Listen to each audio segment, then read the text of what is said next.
Hello Libra, welcome to your May reading. So I heard that this month there is a breakthrough in being yourself. There's a little bit of a Libran rebellion going on, and Spirit is like, what would a Libran rebellion be? It would be beautiful, constructive, and creative. So Spirit says you may be rebelling a little bit this month, and the way that you might piss some people off.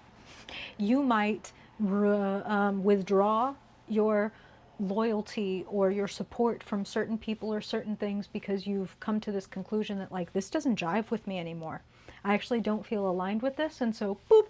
And like when you blow up some altars, right? Some people can get offended. But if you know that your rebellion is in the name of love, in the name of truth and authenticity, like being able to, I'm going to take it there, being able to die, go, before God, and be able to look back and be proud of how you behaved on this planet. That you were true to yourself and with everybody as often as possible. You know what I'm saying? Okay.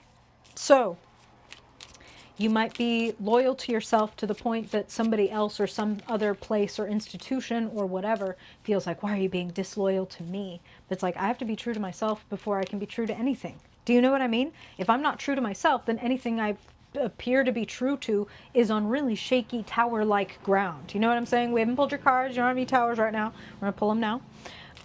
But that's just what they're saying. So if you, maybe you like might detonate some towers, I don't feel like they come out from underneath you. I feel like you blow them up. That's just what I'm hearing. Okay. All right. Again, there's no towers on the table right now. We'll see if they show up. All right, Libra. Now let's get into the story of your month. As always, we'll pull a persona card to see how you're showing up, what characteristics about you Spirit wants to bring to your attention, always for your highest good. And then Spirit, we want to look at the trajectory. What the recent past pertains to the present, and how both of those are parlaying and becoming the unfolding future. What do Libra people need to know in the month of May about their trajectory? Wow, for their highest good. Thank you, Spirit. Please, Spirit, share with me the climate that Libra's working with, what they can expect to encounter in the month of May. Hey, love to see it. I'll pop your cards up here in just a second. And Spirit, what is your guidance for Libra? What is your advice for the Libra people tuned into this reading? What do you want to bring to their attention and awareness? Wow, for their highest good, okay? Spirit, please share with us a potential outcome so that Libra can either steer toward or steer clear. Hey, that's a pretty Libran card. Okay, and finally, Spirit, what is the key? What is the key to unlocking the best of May? That when Libra brings this to their awareness, they can, wow, make the most of the month. All right. Love to see it. Hey, there's a loving Libra. Look, a love rebellion. A Knight of Cups. Oh, hello. Come on, light. What the hell? All right. So, Knight of Cups. You are on a journey. You're neither where you started and you're not where you're going to end up, right, Libra? You are on a journey, and then that is echoed in your past card, the Eight of Cups. And Spirit is using the word pilgrimage. And they're saying you are and have been on this journey of moving away from things, like they said at the beginning, that don't align with you, that don't jive with you, that no longer make you feel whole or like you are growing. It's like, and the Eight of Cups can be a melancholy card because at one point, this relationship or this habit or this way of thinking or this lifestyle it got me here, right? It helped me grow and expand and become who I am. And now I can feel the energy, the love, the vitality drained out of that thing, right? And when things become that way, It's one of the universe's way of letting us know, hey, okay, you've had enough of this. It's time to go out and get something fresh. You've gotten everything that you can get out of this, so you can move on. But of course, it takes faith to do that, right? My God. It takes faith to do that. It takes a lot of strength, which are the 8 cards, right, are related to the star and strength. It takes a lot of power to say, look, I don't know what's out there, but this is not it. This is not it.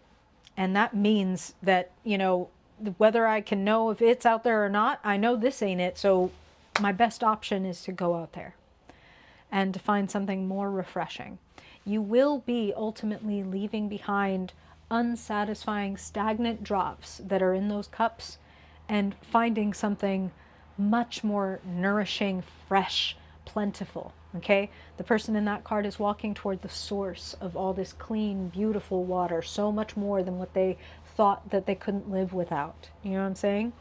And it's also important to note they're carrying a lotus blossom, the blossom of wisdom that grows out of muddy waters, right?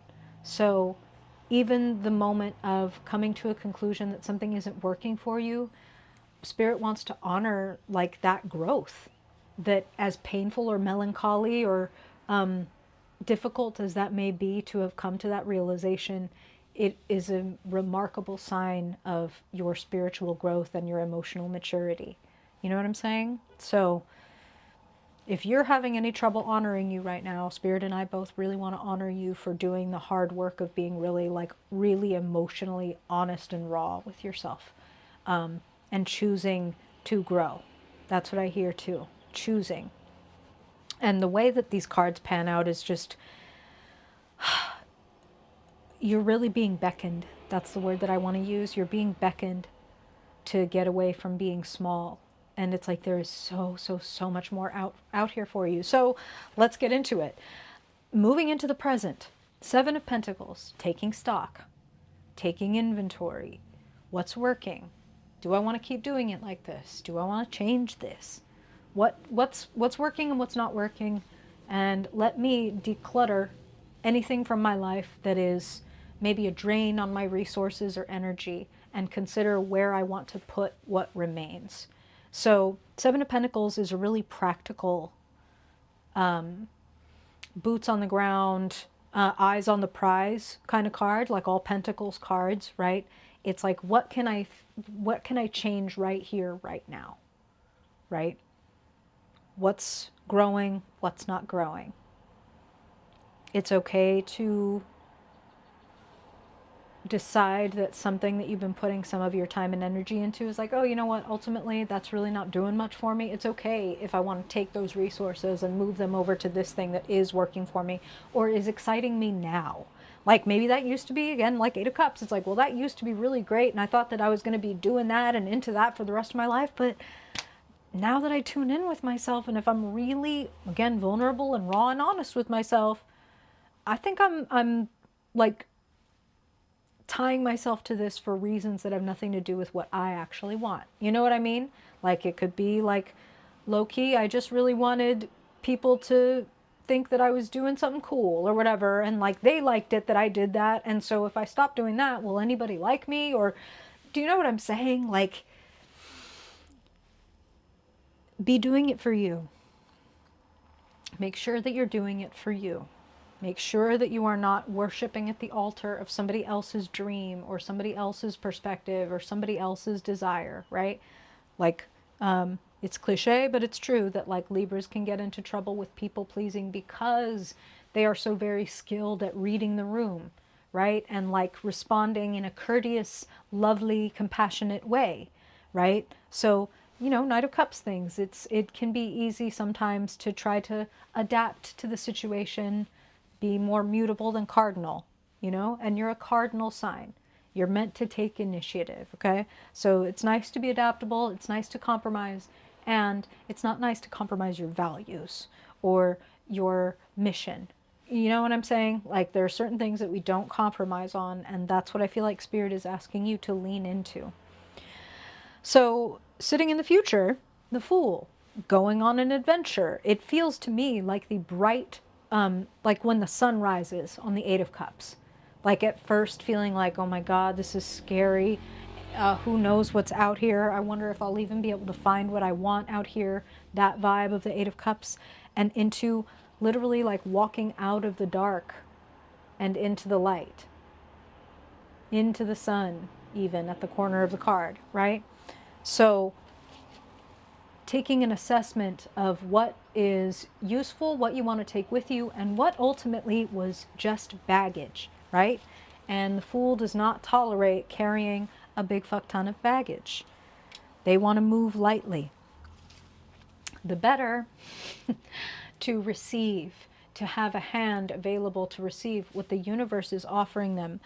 And I don't want to make it sound like, hey, if you're brave and you leave this limiting situation and you throw yourself into the adventure of life and of finding and becoming and becoming and becoming yourself, because that's what it is, right? That's the journey of this life is, and who am I now? And who am I now? And who do I choose to be now? And what did this do in me? You know what I mean? And not getting stuck in a certain role or stagnating in a certain place because everybody else is happy when I behave like this. Do you know what I mean? You might have to shake the table a little bit. Might have to shake the table. Might have to dynamite some formerly holy altars to make space to receive the clean, natural. That's what Spirit is saying with the Ace of Pentacles. It's like that stuff was kind of like contrived. And there is something that is more matching of you, that is more, it's going to resonate with you more. And this thing that you want, that you resonate with, comes because you are being more resonant, because you are being more yourself, because you're having the courage to leave stuff behind that isn't working for you or helping you grow anymore. The Fool always has the ultimate adventure. It's the beginning, right, of a great adventure. And it's the clean slate. So you're allowed to, again, clean the slate and say, again, this was working for me for a while, or I thought I was into this, but actually I don't want to do this anymore. It's not really aligned with me. It's okay to let that go. It's okay even if certain people get disappointed, okay? It's part of what happens. I want to bring your eyes over to the potential outcome, which is the Two of Swords. When I said that's a classically like Libran card, indecision. You could spend all of May, you know, weighing out, well, should I stay or should I go now, na, na, na, na, na, na, na, as opposed to Eight of Cups. Okay, this really is not it. And again, I don't have to know what's out there to know that I have to leave if this isn't it, or that I need to leave this if this isn't it, right? Leaving something that isn't it makes room for what is it. Nature abhors a vacuum. It will replace, it will fill the space. So lighten your load. Be true and honest with yourself. Sitting in the key position, a Two of Wands to kind of, let's say, why don't we transpose, if any of my musicians out there, why don't we transpose this Two of Swords over into the Key of Wands? What amazing choices I have in front of me. I've come this far doing this thing, but this is really calling my name. I'm really considering going out of my comfort zone and exploring something that I'm really passionate and curious about. A Spirit is saying, I dare you. I dare you. It could absolutely 100%, the guidance, Nine of Cups, make some wishes come true. I love seeing the Nine of Cups and the Fool because Eight of Cups is giving up the 8 cups and then having 9 handed to you. Like, hey, so you were afraid you wouldn't get even maybe one of those back, right? But here comes everything that you could have possibly been wanting before plus. And it's much more enjoyable, and it's something that you created, and that's part of what the satisfaction is. Because the Nine of Cups is a card of like, I did that. I'm so proud of myself. I'm so happy with myself. This is what Spirit is saying is like, I almost don't recognize who I was in that conversation. Like, I'm so proud of the way that I behaved. Like, I'm so proud that I was able to put that into words or to stand up for myself or whatever. Like, feeling so overjoyed and pleased with yourself. You know what I mean? And it feels in a very healthy way. It doesn't feel like too much. It feels just enough. Let's say more than enough. More than enough. I like this, Libra. How's it sitting on you? Any vibes you're catching off of this? Are you experiencing any of this yet? Very curious. Always love to hear your comments if you feel like sharing. Thank you for being here. I deeply appreciate you. I hope I will catch you at our weekly Saturday Live, and if not, then I will see you in your next reading. Till then.